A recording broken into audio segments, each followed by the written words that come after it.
আসসালামু আলাইকুম এভরিওয়ান, আপনারা সকালে কেমন আছেন? আশা করি সবাই অনেক ভালো আছেন। আলহামদুলিল্লাহ আমি অনেক ভালো আছি। আজকে আমি ভিন্ন ধরনের নতুন একটা রেসিপি নিয়ে চলে আসলাম, অনেক মজাদার স্বাদে।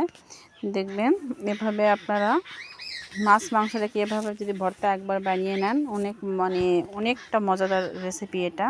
দেখবেন আপনার মাছ মাংস রেখে সবাই ভর্তাটা খেতে চাইবে, আর একবার বানালে একদম এই ভর্তার আপনি প্রেমে পড়ে যাবেন।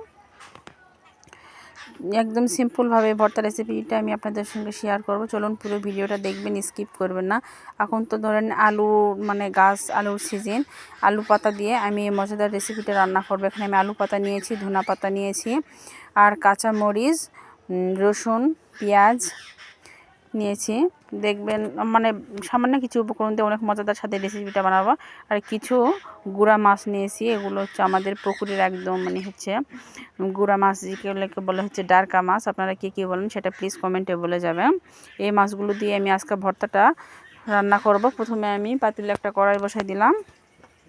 কড়াই তেলটা একদম গরম হয়ে আসছে পর্যায়ে আমি দিয়ে দিব পেঁয়াজ কুচি। আমি এই সরিষার তেল দিলাম, সরিষার তেল দিয়ে ভর্তাটা বানাবো। পেঁয়াজ কুচি, রসুন কুচি ও কাঁচামরিচ সব কিছু দিয়ে আমি একটু হালকা ভেজে নিব। হালকা ভেজে নিয়ে এই ভর্তাটা বানাবো। এগুলো কাঁচা দিলে দেখবেন অতটা মজা লাগবে না। আমি একটু হালকা ভেজে নিলাম, ভেজে নিয়ে ভর্তাটা আমি বানাবো।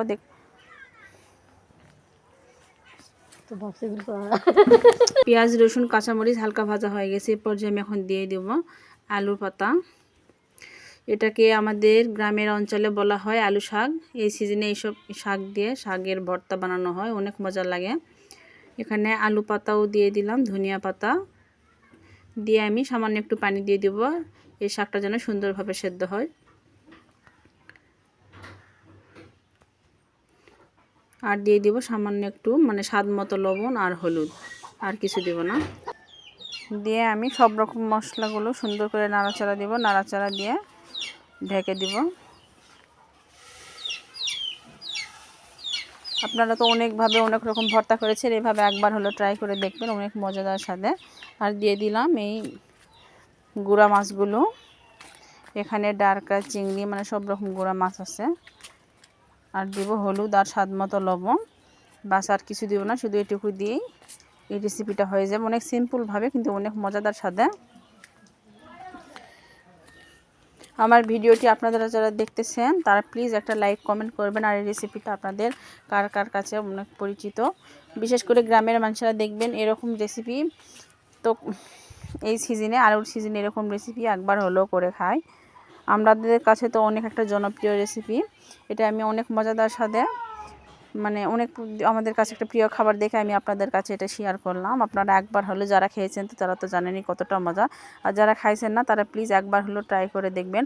আর বিশেষ করে এই ভর্তার মধ্যে একটু ধনা পাতা দেওয়ার চেষ্টা করবেন। ধনা পাতা দেওয়ার কারণে টেস্টটা অনেক বেশি হয়। শাকের পাক উঠে আসছে, এ পর্যায়ে আমি এখানে পানি একটু হালকাকে নাড়া দিয়ে দিলাম, সব রকম মশলাটা মিক্স হয়ে যাবে।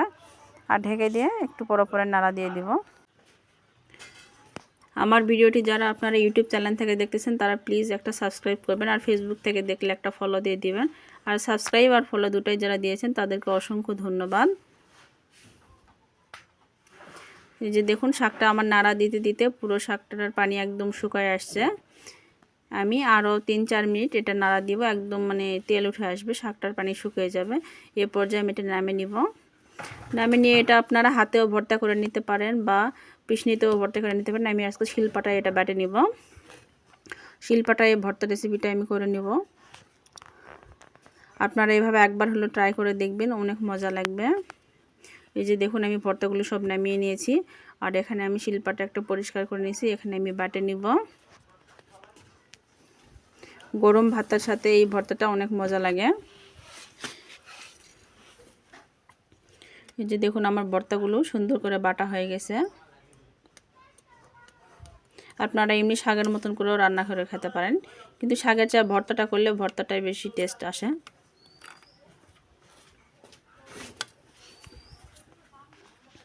আমার ভর্তা রেসিপিটা আপনাদের কাছে কেমন লাগলো সেটা প্লিজ কমেন্টে বলে যাবেন।